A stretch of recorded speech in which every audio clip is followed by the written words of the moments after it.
Hey, everybody. Welcome to VIE Speaks, Conversations with Heart and Soul. I'm your host, Lisa Burwell, and I'm thrilled to be in SOWAL House, one of the coolest the coolest place you can have an interview.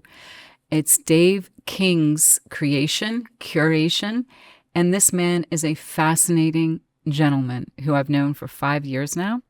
And I want to welcome him to the podcast. Welcome to the podcast, Dave. Thanks so much for having me. I'm so glad. Well, we did a podcast before at our office a couple of years ago. That's right, yeah. And Time flies. Time flies. Yeah. I think it was just 2 years ago, or maybe 2.5 years ago, though. And there were so many things happening then that, I'll just touch on for a second. But since that time, you have skyrocketed into many different creative directions and seem to have quantum leaped since that podcast.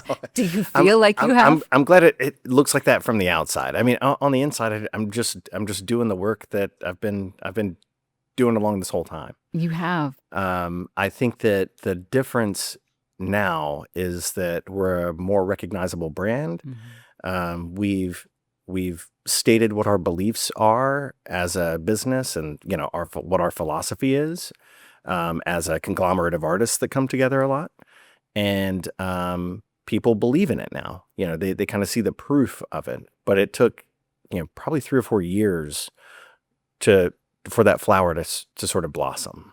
During the period of time from your inception until you saw the blossoming, which I know is true, that happened. And our town is funny like that. Like, they test the waters. Did you notice that? Yeah, absolutely. Yeah, rightfully so. Yeah. And obviously you started off with this magnificent space that is unlike any other. Like, it's just completely tricked out. It's your home base, which I think was a really smart thing to do, because this is all of your brand. It's just shouting from the rooftops, your excellence and what you intended to do with the space.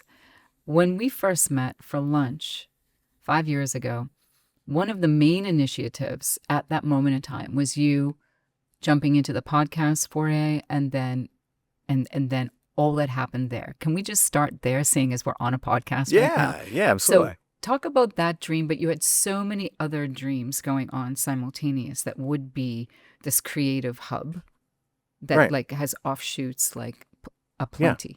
Yeah.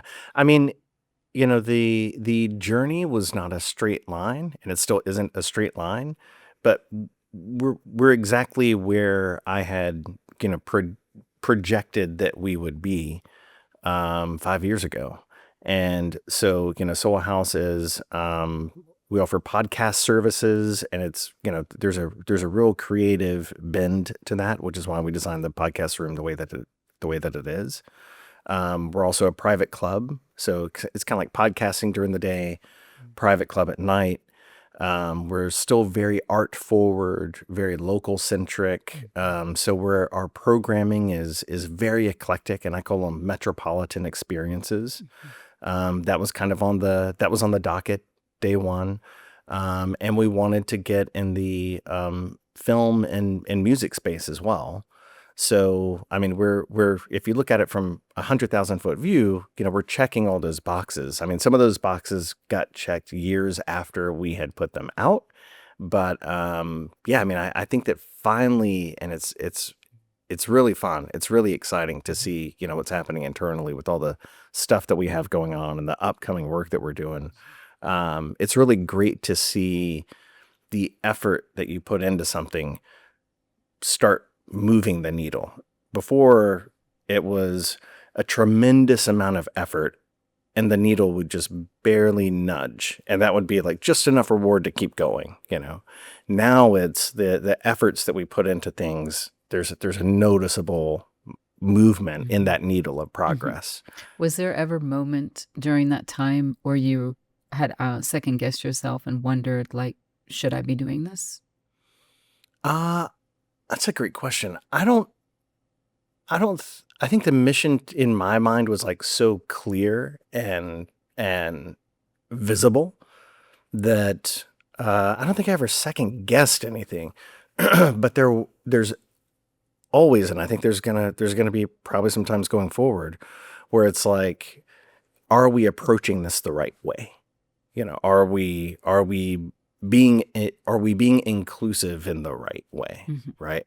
Are we being exclusive in the right way? And I don't really like the exclusivity business model. I think that we're a much more inclusive business than exclusive, but there's moments of the business that you just have to be, so I wouldn't call it like second guessing.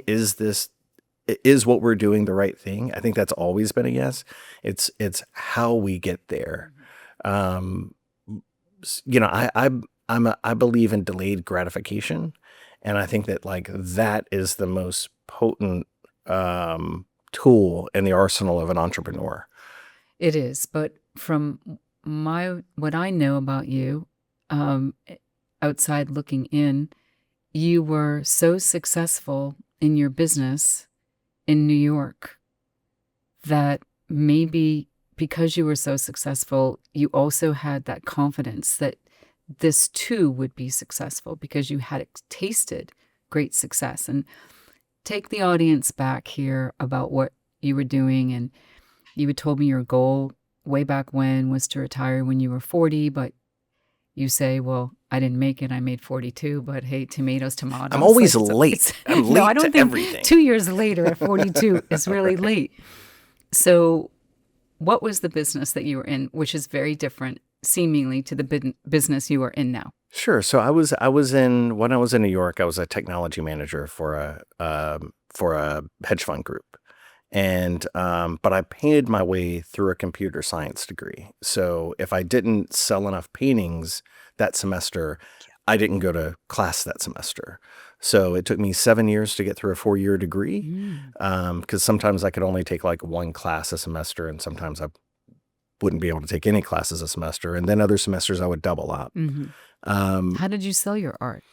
I was represented by an art gallery. Oh, okay. You were. Yeah. Oh. Yeah. And so I sold art to fund college, and I bartended to pay rent. So I bartended on like Friday and Saturday nights at this hip little Mexican restaurant. And when I moved to New York, I was like, okay, I've got a computer science degree. I'm an artist, and I can bartend. So of those three things, one of them should hit. And luckily, the computer science thing hit first. Wow. Yeah. Amazing. And the rest is kind of history. Yeah. So you are the true example of right brain, left brain, being able to coexist and actually use it all, right? I mean, that's a gift, don't you think? I think in terms of risk management, rather than like, which side of the brain is it? Is it the art side or the intellect side that's, doing the, I approach everything through like the lens of risk in like a really healthy way. So some people think in terms of like, what's the next logical step?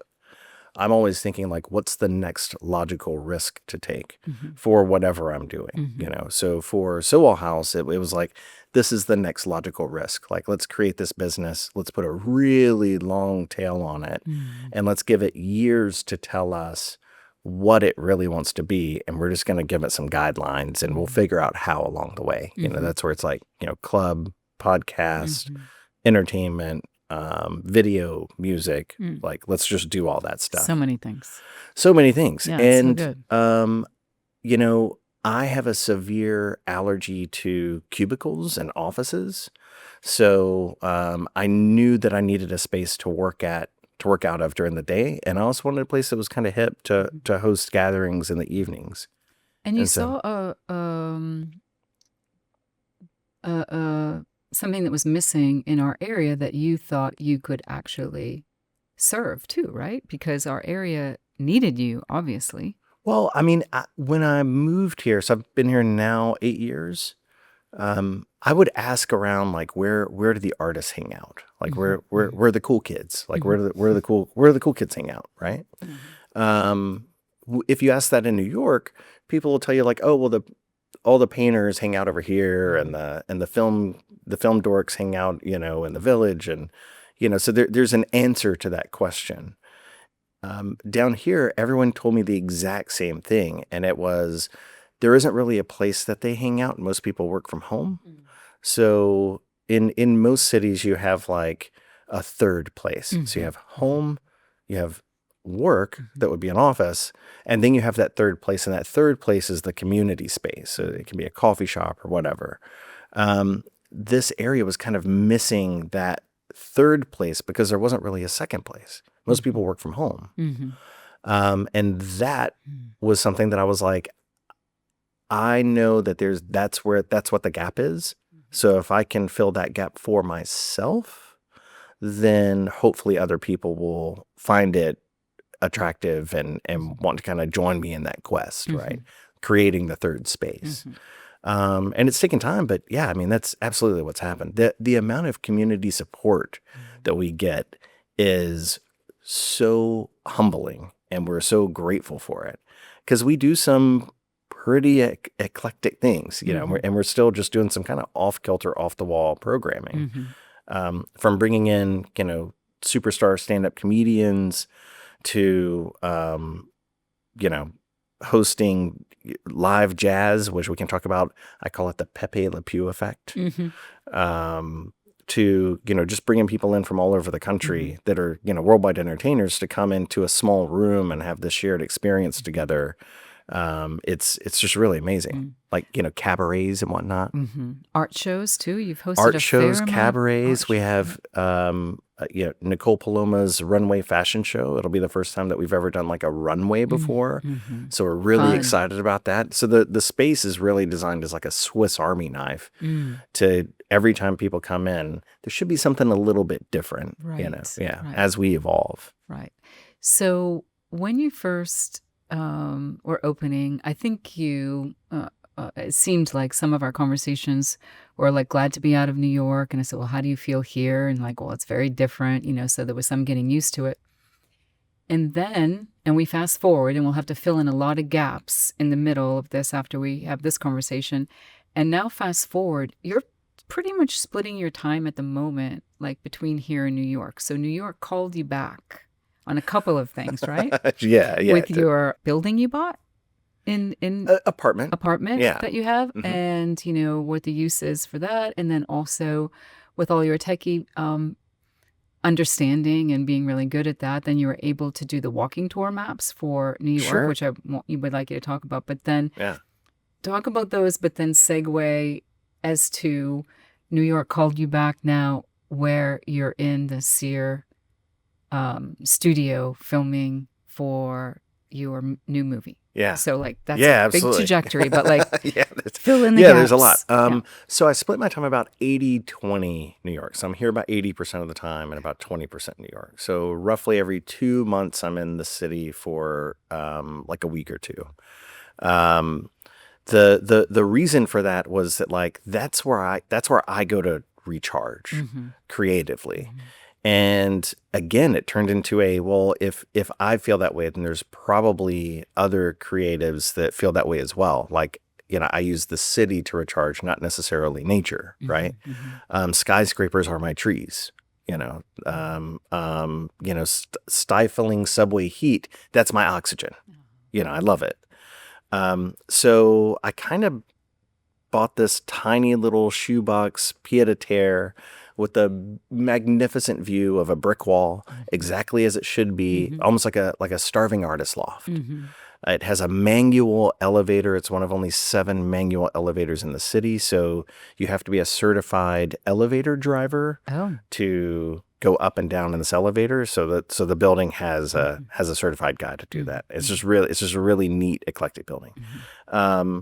So when I'm there, it's like I'm out of the bubble that we have in South Walton. South Walton is an amazing, beautiful bubble, almost to the point that it doesn't feel real sometimes, you know. So it's nice to kind of, for me, it's nice to kind of get out in a big city with, you know, New York City is one of the 5th most dense places on the planet, to experience being a stranger again.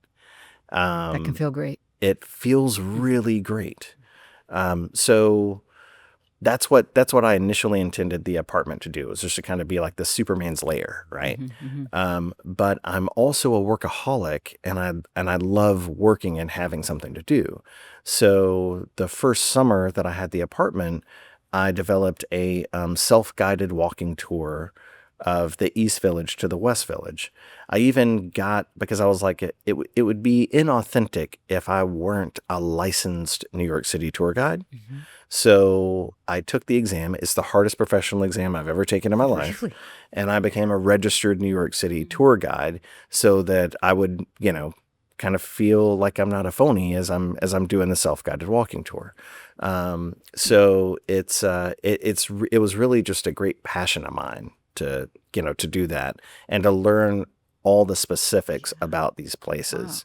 How It's just long really does it amazing. take from start to finish to do the It's about tour? an hour and a half. Okay. It's a good workout. Yeah. Yeah. Yeah, it's about an hour and a half. It's about a 2-mile walk. That's great. And you just kind of go through the pop culture of New York City. So Taylor Swift's apartment, Bob Dylan's apartment, the oldest continually ran bar in the city called McSorley's. It's this great little dive bar. So you kind of like go in and out, and you're walking through New York City, 150 years of New York City pop culture. Amazing.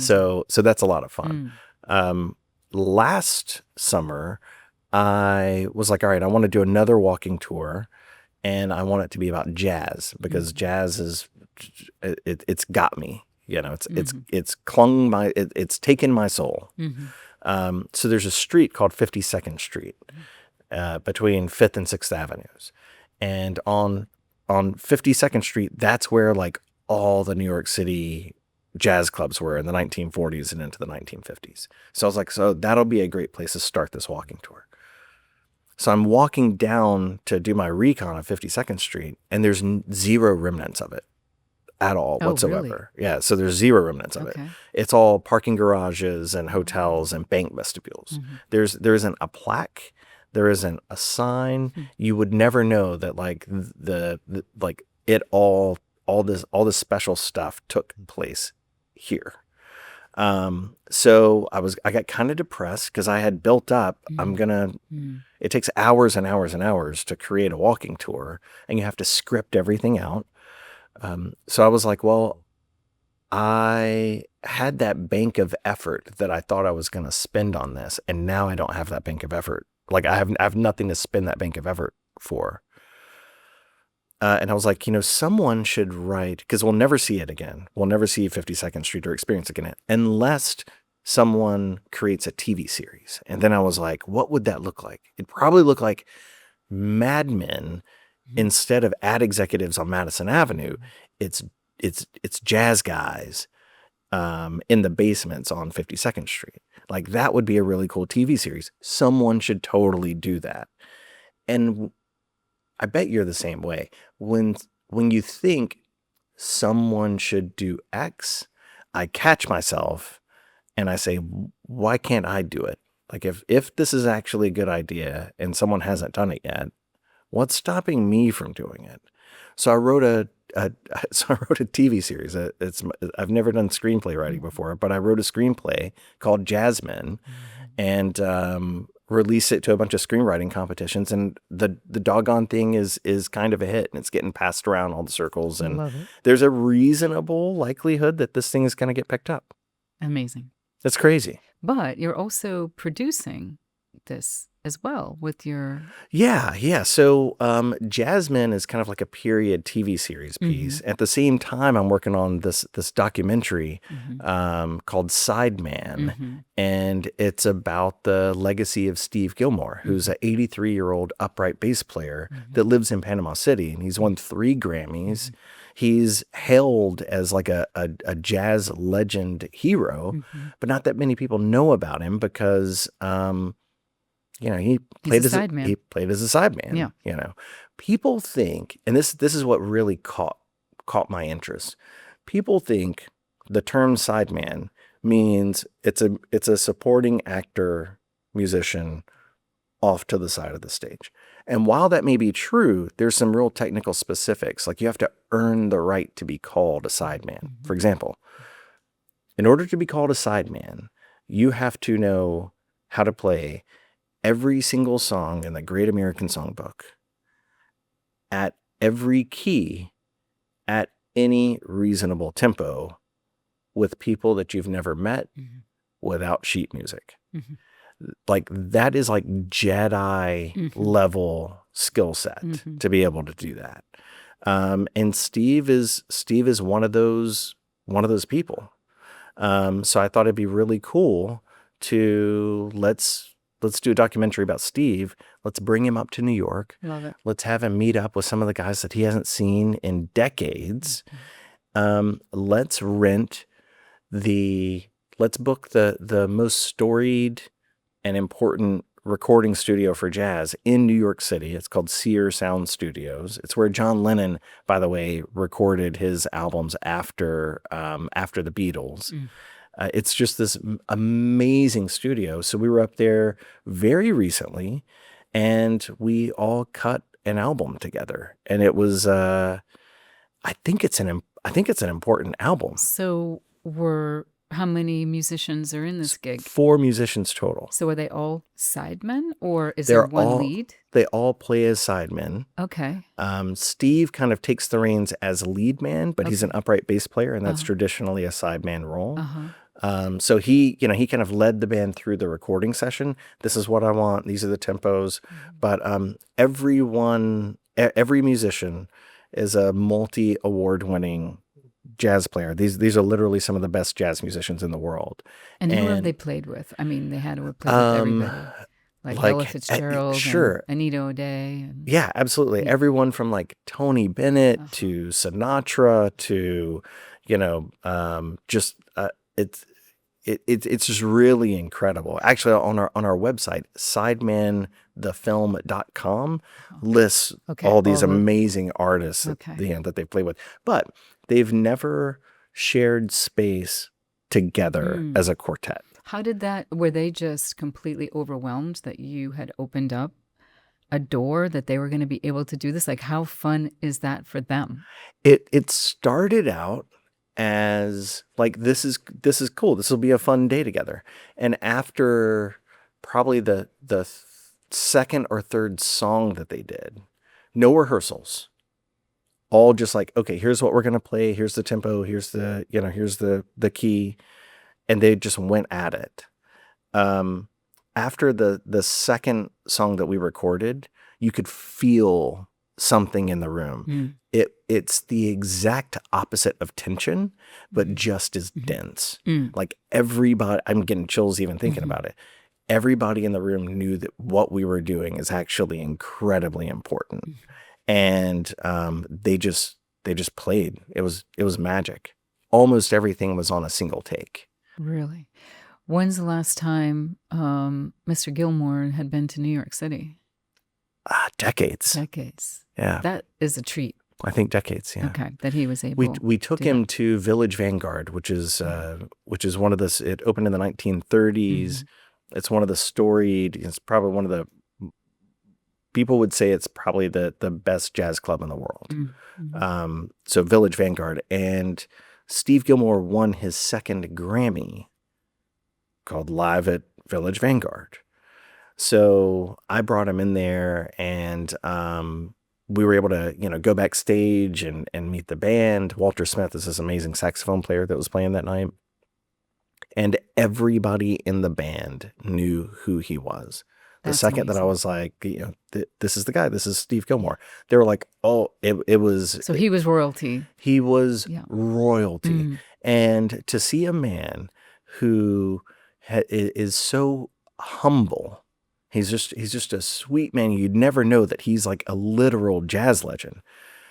To see him get the treatment that he deserves, to be respected as a jazz legend in the eyes of these younger musicians, it was amazing. It was a gift. You gave him like an incredible gift. It was a really fun time. Yeah. We had a really good time. It was a great bonding experience. When could we expect to see said documentary? I believe in like getting things done while they're hot, right? So I'm pushing to have this thing out. Currently, as of this taping, we're looking at like end of March. I plan on having it out by like mid to late June. All right. Yeah. So we're talking maybe 3 months. And Yeah. will you debut here or New York City? We'll do a private screening here. Okay. We'll do a few private screenings in New York. Mm-hmm. And then we'll, like, I'm really pushing for it to wind up on the national TV circuit. Mm-hmm. Mm-hmm. And we'll, kind of see where it goes from there. Probably after national TV circuit, we'll probably shoot for film festivals at the end of the year and into next year. But another, we're kind of working on 2 projects at the same time with the Sideman film. Mm-hmm. So the recording that we did at Sear Sound, that was to record the original soundtrack. So we don't have to license any music. I'm like, it's a documentary about jazz musicians. Let's just let's have them record the soundtrack. And then we'll film them recording the soundtrack as part of the film. So that's what we did. So at the same time that we're going through the national TV circuit, we'll also be submitting the soundtrack for a Grammy. Okay. So that we can give Steve one last turn at bat. And here's why this is important. Here's why this is so important to me that we do this. So I mentioned Steve has 3 Grammys. He never accepted the trophies. Oh.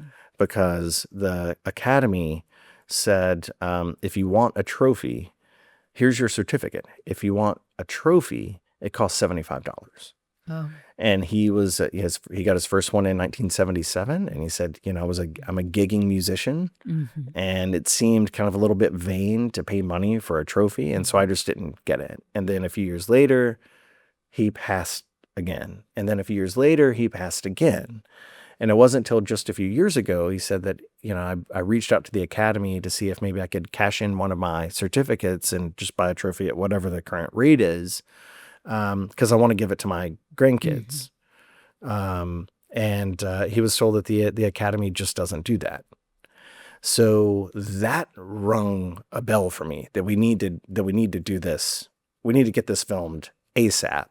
And my goal is, well, if that's the Academy's policy, and I totally get it, like how many trophies, if everyone did that had a certificate, we're talking about tens of thousands of trophies that they'd have to produce. So I don't fault the Academy for that, but I do think that Steve deserves a Grammy award. He needs to hold a Grammy trophy, and he needs to have the opportunity to give one to his grandkids. So I told him, I can't guarantee a nomination, and I definitely can't guarantee a trophy, but I will guarantee a swing at bat. So we're using the documentary to really promote the soundtrack in hopes that in 2027, Steve will be able to take that swing at bat. Amazing. Such a good story. Yeah. Hope he wins. Sounds like he has a really good chance of it. And you as well. So go back to the TV series about how does that have any interplay at all with Sideman? It doesn't, but it's behind the scenes. The New York City jazz scene is all about networking. So it's helpful to have one project push the other project along. Right. So in my spare time, I'm writing this TV series. I plan on it being 8 episodes, and I have 4 episodes written, and then the last 4 are in Uber draft form, just outlines. But as I'm talking to people about Sideman, I'm also letting them know that I've got this. They could be in the show too. I've got this script that I'm working on as well, and it's more of a narrative thing. This will be the second feature-length documentary that I've worked on. The first, won the Emmy nomination, The Flight of Jackie Cochran. Which was last year. Which was last year. Yeah. Congratulations.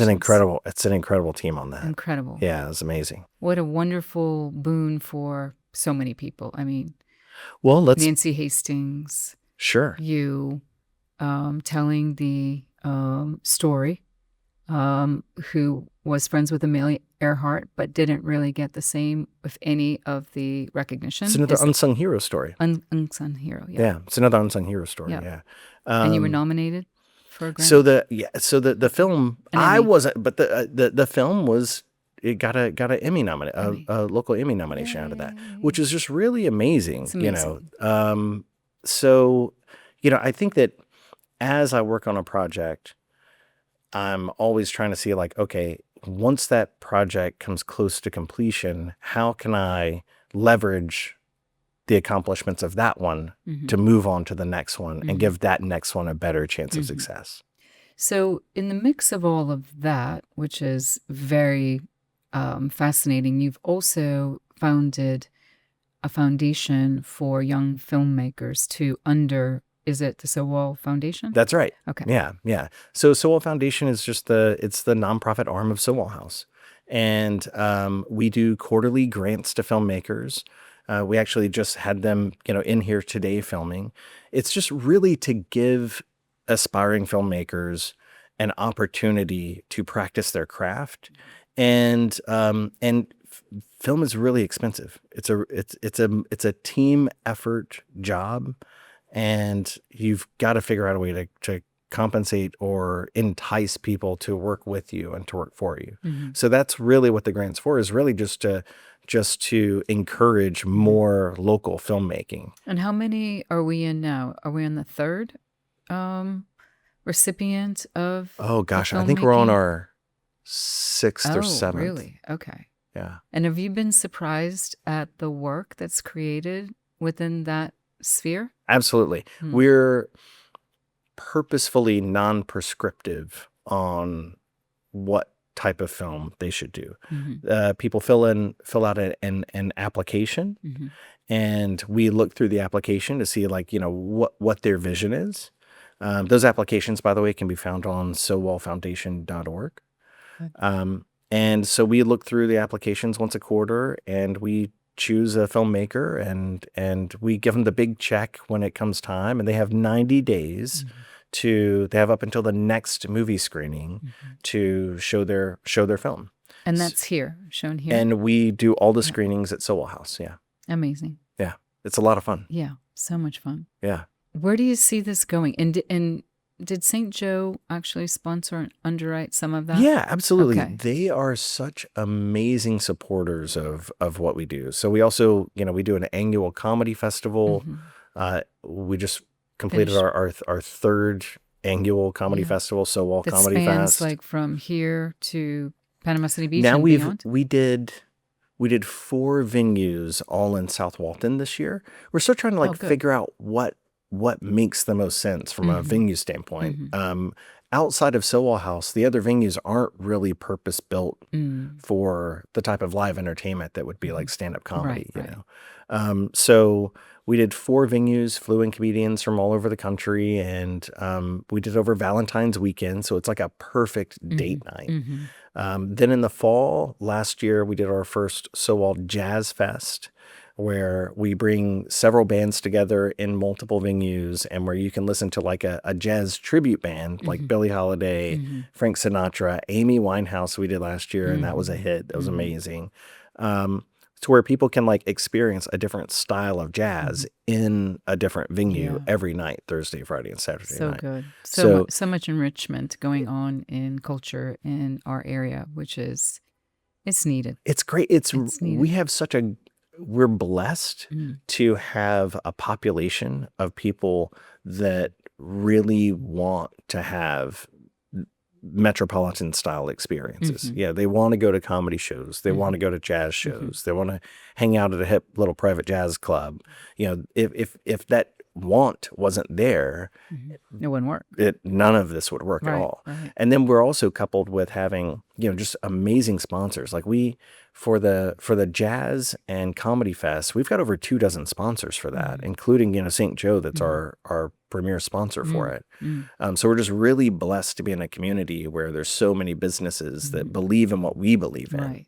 It's really amazing. Yeah, it is amazing. Yeah.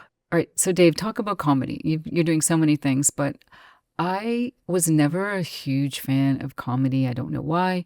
Obviously, I would like the proverbial Seinfeld show and all that, like everybody else. So obviously, I like laughing and everything, but going to a venue to hear the comedy. But in the last couple of years, I find myself more and more gravitating toward that. And I'm asking myself, why? Or what is it? And I have a theory that is, well, the world is so backward and upside down right now. Like laughter is medicine for the soul, and that is actually a fact. And if it's somebody that like I really am into, like it would be a really good thing to go to. So in our little town that does have its idiosyncrasies and its culture, if you will, like, did you ever bring somebody in that bombed and you're like, oh, shoot, I'm going to have to like, bring these kind of comedians in or whatever? Talk to me about that. Yeah. Stand-up comedy is like an uncaged animal to produce. It really is. So from a venue perspective, if you take a step back and think about it, a perfect stand-up comedy venue looks exactly like a perfect jazz club. It's dark, low ceilings, between 30 and 50 people, having a shared experience in a really densely close proximity of each other, right? So SOWAL House just makes for a great experience, both for the audience and for the comedian. So let's talk about the comedians, right? When you think about it, stand-up comedy could be the only performance art that you can't rehearse. You have to do it on stage in front of people. Like John Mayer became amazing at guitar in his bedroom before he played in front of the first person. Stand-up comedians need to get that Malcolm Gladwellian 10,000 hours to be good. They need to do that 5 to 10 minute sets at a time. So it's not even like you can hold a stage for an hour and clock that time in. You're getting that time in like 5 to 10 minutes at a time. So I think it's probably the hardest performance art craft that you can do. It's like a tightrope every night, and there's always going to be bombs. Even Seinfeld. I just saw him last year in New York, and I'll be honest, it wasn't a great set. And he even said on stage, he's like, "This is one of those nights, you get what you pay for." And everyone laughed because no one paid anything for the event because it was like a surprise show, right? Yeah. So his best joke of the night, maybe. Yeah. And then he was like, "Oh, I'm okay." He Costanza'd, he's like, "I'm out," So comedians are artists, and I believe that like once to really appreciate an artist, a creator of anything, you have to be willing as a producer to just let them run, like let them do it. So we actually don't prescribe the style of comedy that we want performers to act on. We tell them about the demographic of our area, and so that they're not, they kind of know the room that they're getting into. And that's a common courtesy that all comedy club producers do. Like this is the this is the demographic of our area. And then I leave it up to them, So have we had some moments where there was some banter between audience and comedian? I was like, where is this going? Yeah, absolutely. But that's kind of part of the ride. That's kind of part of it. That's interesting. So you of course you have to let it roll. What are you going to do? Like stop it in midstream because it's not resonating and exactly. But they keep coming back, and you keep getting more and more, and you're growing the comedy series. Right. So it has to have some legs for you to keep going, and I think it's great. Very interesting. I want to come to one. I haven't come to one before. So. It's so much fun. Yeah, but I will be coming to Nicole's. Okay. Yes, yeah. Like I said our earlier. first definitely. runway fashion show. So exciting. It's really and exciting. She's gonna kick it out. I mean, I do remember some of her shows that she did years ago, and in all honesty, and I told her this, her creativity and her orchestration of her show rivaled New York Fashion Week. And when I say rivaled, I mean actually was better. Yeah, I believe it. A ballet going down. I don't know what she's going to do this time, but it was incredible. I believe it. I mean, she's a real artist. She is. She's in that class of super artists. Yeah, and that's a perfect example of someone that like. You just want them to go. Right. and just give them whatever they need Yep. in terms of support so that they just exercise their vision. Yeah. Do you see SOWAL House in New York City? Boy, that's a trick. That's a trap. Didn't mean it. It would be, I think that wildly successful. I think we do something really rare that's not just, and I don't think it needs to be isolated to just South Walton. In terms of near-term expansion, I mean, we're looking at probably opening up another venue or two within the next year or so. Okay. And so I find that to be really exciting. Oh, that's great. Then you are expanding Yeah, absolutely. the brand. I think we'll probably do local in the near future, and then we'll probably branch out a little bit more in the 5 years and beyond. It's really important for me to prove to myself that this isn't like a one-hit wonder type of business, that it's something it's replicatable. It's like art's a tough thing and I consider us artists, artists and producers. Art's a tough thing to replicate, and then to be, you put one SOWAL house up against another SOWAL house, and now there's this comparison of the two. Which one's better? Which one do people like more? It's going to be really tough, I think, to open another SOWAL house and for it to have the level of fidelity of this one that's really important to me, and have people hopefully like it just the same. But besides everything that it is to the obvious eye, an art show, a comedy club, a private club, a fashion show, and all of that, which is all amazing and it's all artistic. Do you know what really is at the baseline of it? It's making people get off their couch and come here and then gather and talk to people, because COVID kind of ushered in I don't really want to be around people. I don't want to leave my house, like maybe a laziness that crept in, or just like a lack of the general pop wanting to be together. So what you really did was break through the glass ceiling of creating something good enough for people to actually come here. Oh, thanks. I mean, because so few people, like wanted to partake and like get to know people and talk to them. So I think like that is maybe one of your biggest hits, that you were able to do that. Well, I think that people really, they were always smiling, like all the pictures of the people that are here. They're not just like, okay, I'm like at a show. Like they're like in it to win it, They want to be here, and they're very happy. Yeah. And that's really successful. Thank you. I appreciate that. Yeah.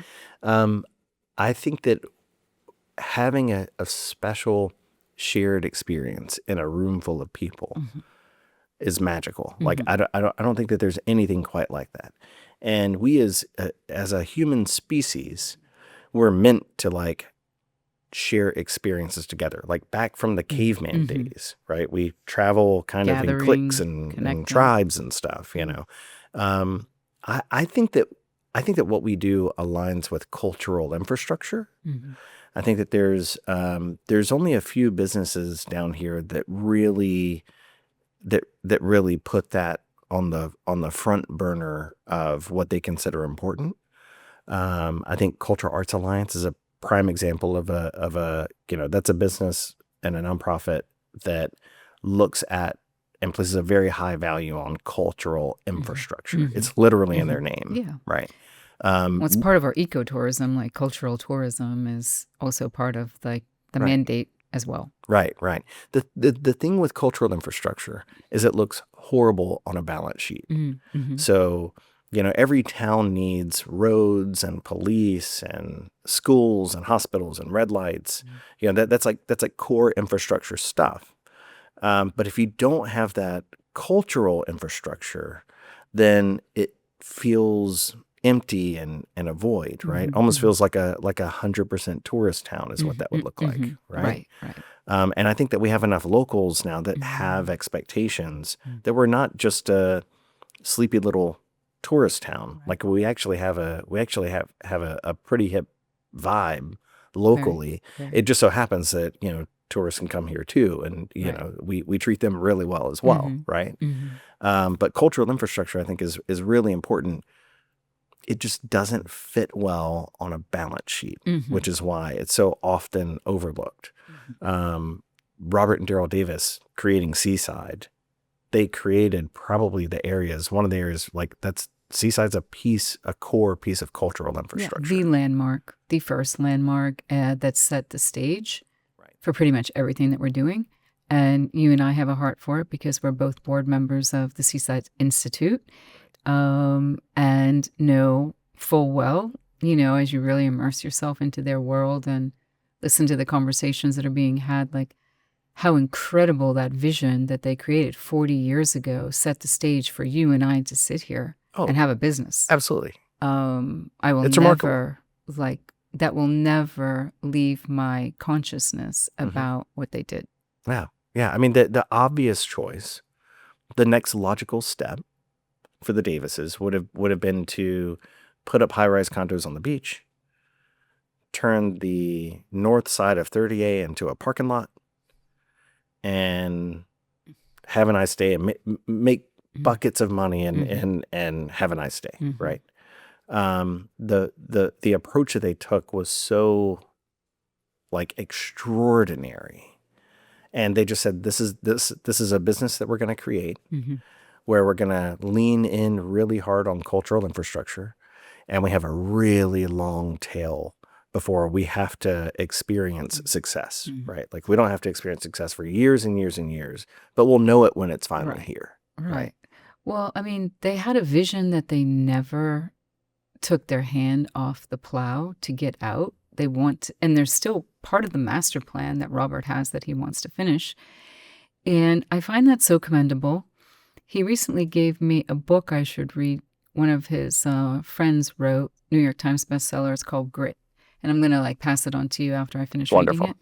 But it's so apropos to what we're talking about right now. For them, for you, I would say even for me, that you don't have to be the smartest person in the world to become and finish something and be successful. You have to have perseverance and a grit that most people do not have. And in my own life, I can definitely say, sign me up, because that's my biggest claim to fame is that I'm not going to give up. Right. There's a lot of things I don't have, but I do have perseverance. Right. And you do too. But sometimes that's the only way you're going to get it. That's right. And very few people don't want to wait the amount of time that it can take, and it can take forever. Yeah. In your case, it didn't take forever. In my case, I feel like it took an insane amount of time. Well, I mean, that's it just gets back to delayed gratification. I think that there's a direct correlation, how long you can hold out before receiving that dopamine hit, that good job, I did a good job, dopamine hit. However your reward mechanism works for that dopamine effect to happen. I tell people all the time, just don't experience that yet. Hold off as long as you can before you start to experience that. Yeah. I mean, even if you did get that sooner than later, you're still not going to summit, in my opinion, until you understand that what you're doing is either a mission field or what you were created to do, or something that you really, really want to see to the end, and the dopamines don't matter because you want to see it, the vision to the end. And you don't really view that for a long time as a money hit, because sometimes it isn't a money hit. Sometimes it's a money dump. Right. And that's really painful. Right.